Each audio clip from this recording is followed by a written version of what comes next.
All right, we're working on the Monte Carlo again today. Yep. All right, so if you saw the last video, got the engine out of the car. It's on the subframe right now. So what we're gonna be doing right now is pulling the engine off the subframe. Pretty simple. We're just gonna, already went ahead and disconnected most of the wires that were clipped into the subframe. I just gotta unclip the rest of them, undo the motor mounts. I already took the bolts out for this side as well. And we also gotta get this side. I think it's 2 bolts down there. Should just pull right off. The engine should just pull right off.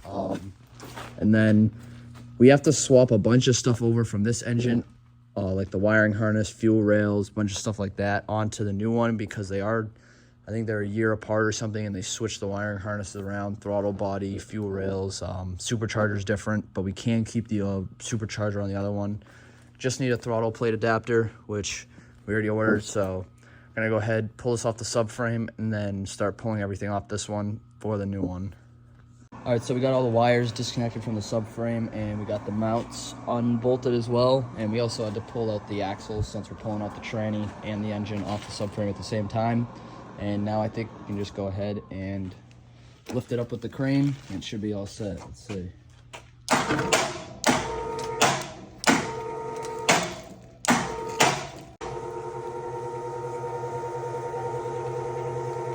Of course, it's still leaking ATF everywhere. All right, so now we got both the engines pulled in. So this is the old one, this is the new one, and this wiring harness will not work with this car. So we have to swap over this wiring harness onto this so we can use the same ECU. And we also have to swap over the throttle body onto this one because this is a drive-by-wire, this is cable operated. And there's a few other things we have to swap over as well. Right now, what I'm doing is swapping these over. This pulley's in good condition, this one's not, so you basically have to do this whole bracket. And also they went from aluminum to plastic, and these things suck, they break and crack. As you can see, I cracked it taking it out, so it'd be good to put the aluminum ones in, definitely be better so they don't crack later on when it's in the car. But we're gonna take off the valve covers as well. We're gonna paint those, and I think we're gonna take the supercharger off, just take a look in the intake manifold and paint that as well. So I'm gonna go ahead, pull those valve covers off right now. All right, it's the next day now. Got the 20th sitting right here, so play music. But just got both valve covers off. Started disconnecting some of the wire harness. Also, you gotta pull this. It's like the ignition box bracket sits right here. You gotta pull that off to get the valve cover off on this side. I already pulled the brackets off on this side to get this one off. And taking a look in there, I think the previous owner has definitely missed a few oil changes because apparently this thing only has 120K on it, but I don't know if this is from sitting, all the carbon buildup, all that junk, but definitely gonna want to clean that out. It's a good thing we're doing this, but it's all just sludge. But now I'm gonna go ahead and work on getting since we have to replace the fuel rails, since this one won't work on this car, I'm gonna pull that off and take the supercharger off as well. It's pretty simple. Just gonna get all these wires out of the way, and then for the fuel rail, it's really just this bolt, the one over here, and then you could probably just lift this thing off and then do the same on the other side. All right, so just went ahead and pulled the supercharger off as well, and the fuel rails. Super easy, you just go around, pull all the bolts off, and then the fuel rails are just the 4 little nuts on each side, and you just pull those off. You can see supercharger right here. Looks to be in good shape, other than that little mark right there. That's just carbon buildup, probably flaked off. And we definitely have a lot of cleaning to do, as you can see. But we're gonna be painting the valve covers and the supercharger, so we're gonna go ahead and clean those up and start painting those as well. And I think we're gonna take the exhaust manifold off right now, since we do have a new exhaust manifold. So actually, we're gonna do that first. All right, got the exhaust manifold off on both sides, and we also went ahead and took off the intake plenum. Got it set up over here. We took it off because this gasket is known to leak on these. I replaced one before. So while we're in here, have the engine out, might as well replace it, and it is definitely seen better days. There's a bunch of carbon buildup inside this engine, so which kind of stinks. Does not look good, but probably not going to clean all this and mess with it because I don't want any chunks getting flaked off that I miss and then get stuck in the oil pickup. But I am going to clean out the intake ports because you can see there's a bunch of carbon buildup in there. I'm going to try and clean this up the best I can, but this is just junk everywhere. But at least we'll have a new gasket in. Make sure it doesn't leak that way because that'll stink if it's leaking when we throw it back in, and we got to pull everything off again anyways, so might as well do it now. And all right, so I didn't record this part, but I ended up cleaning out all the intake ports and cleaning up the carbon buildup as much as I could. And I threw a new gasket on and got this piece back on. And you got to make sure you put silicone in the corners here because they're two separate gaskets, and they will leak if you don't put silicone in the corners on each corner. So hopefully, these are a common problem. These always leak, so hopefully the new gasket definitely doesn't leak now, but who knows with these things. So as you can see, I put the silicone each corner right there. You have to, or else it will leak. But I think I'm gonna put the headers on next. These are the headers. They're just eBay headers. Hopefully they fit good. Definitely not the nicest quality, but for 120 bucks, they're not bad, I guess. That's what he bought, so I'm gonna go ahead and throw these on. All right, so we went ahead, got the headers on, as you can see, got the backs, and we also got the front on. One of the studs was broken off already, so that was a pain. I had to weld a nut on, but it was broken off inside, so it took a while to get that thing off. And then these headers really didn't fit right, but I ended up getting them on. Hopefully there's no leaks, and hopefully these things don't crack. I won't be surprised if they do, because they only welded them from the inside, and they have like 2 little tack welds on each side on the outside. And if you look at some of the welds, I don't even know if they welded it all the way around or they just kind of like blobs there. Not sure, but at least it looks cool, I guess. Hopefully they don't leak, they don't crack, and they end up working fine. They'll definitely flow better because it is a bigger pipe than the stock cast manifold, so that's good. Got a bigger crossover pipe. I think it's 2 1/4 inch. And for now, we also have the supercharger just sitting on top of the valley. I guess he ordered the wrong supercharger gasket, so we're waiting for one of those to come in.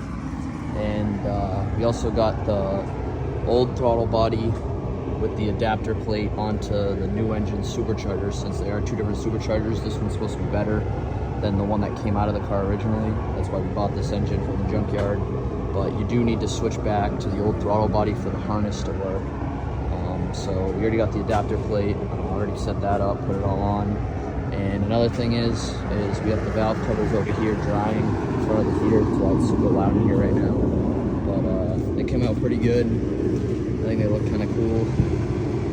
Just waiting for those to finish drying. I'm gonna go ahead and set those on, and then hopefully that supercharger gasket comes in soon. But for now, I think I'm just gonna go ahead, pull this wiring harness off, and start working on the new wiring harness and clipping everything back in, putting everything back together. All right, so since Tony over here bought the wrong gasket, I took it upon myself to go out, and I bought the right one. Mine was a little nicer, but yeah, I guess so. The little piece of paper, $5 on eBay. This one was like 80 bucks. So this one does fit. I already took the supercharger back off. I just had it sitting on there. Got the new little O-rings there, and we can put this on just like that. We're also gonna put a little silicone, just a little bit, around all the gaskets, just to make sure they seal right. This is definitely a nicer gasket than even the original one from factory. They use paper ones. But so now I think we're gonna go ahead and finally bolt this supercharger up. So also paint that little cover red, so it looks a little cool. All right, so we finally got the supercharger all bolted up, new gasket in there, and now we have the fuel rail from the original motor in this car, since the fuel rail that came on this engine won't work for this car. We've got the stock injectors. We do have 42-pound injectors, but we're just gonna be running a stock tune for now, so I'm gonna throw the stock ones back in, and we'll just go ahead and place this on top. All right, so we just got the fuel rail on, fuel injectors, everything fit up good, even though this fuel rail is not off of this engine. Everything pretty much is the exact same. And the reason we had to swap this fuel rail onto this is because this has a different return and feed line on the car already. So if we didn't run that fuel rail and we used the one that came on this engine, we would have to swap the fuel lines and would have been a big mess. So just a direct swap, super easy, same bolt pattern, if you're bolted in, injector size, all that. So just went ahead and do that. And now we're gonna finally go ahead and throw those valve covers back on. We're just gonna clean it up a little bit, try and get as much gunk out of here as we can, and then put the valve covers on. All right, so got the valve cover and the new gasket on, and we got all the bolts in, tightened down.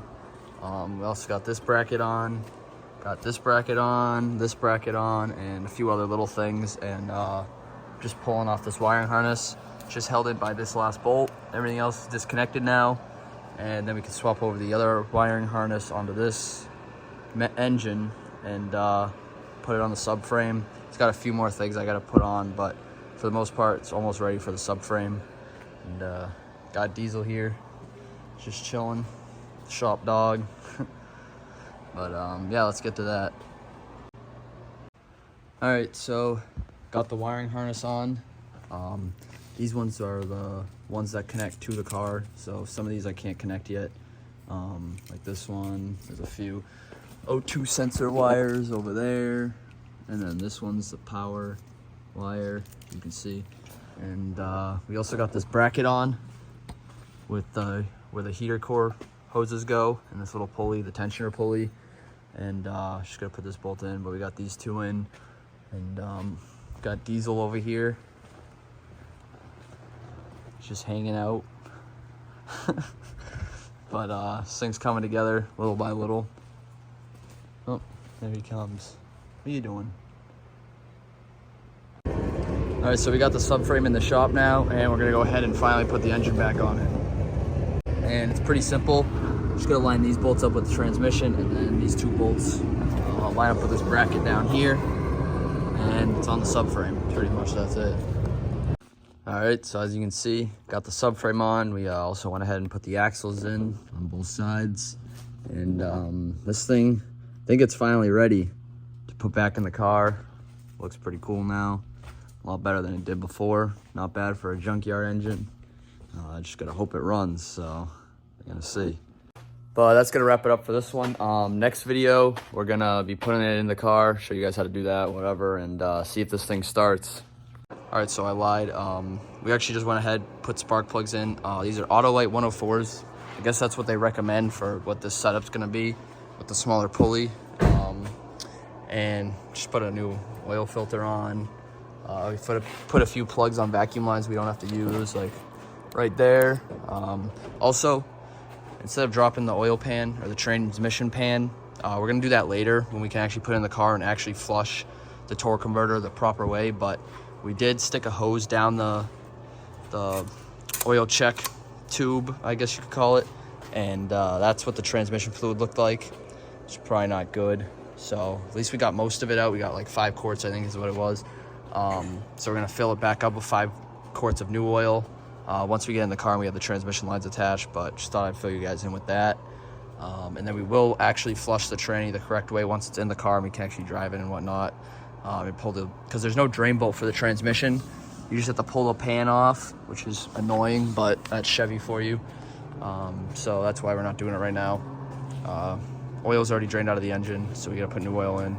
But other than that, it's ready to go in now. I think we're gonna go ahead and put the distributor and the ignition wires on. Just connect those before it goes in the car.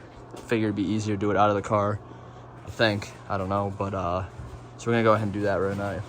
And he's got the ZZP coil pack distributor things, whatever they call them, and with the wires as well. So it's pretty easy to put them on.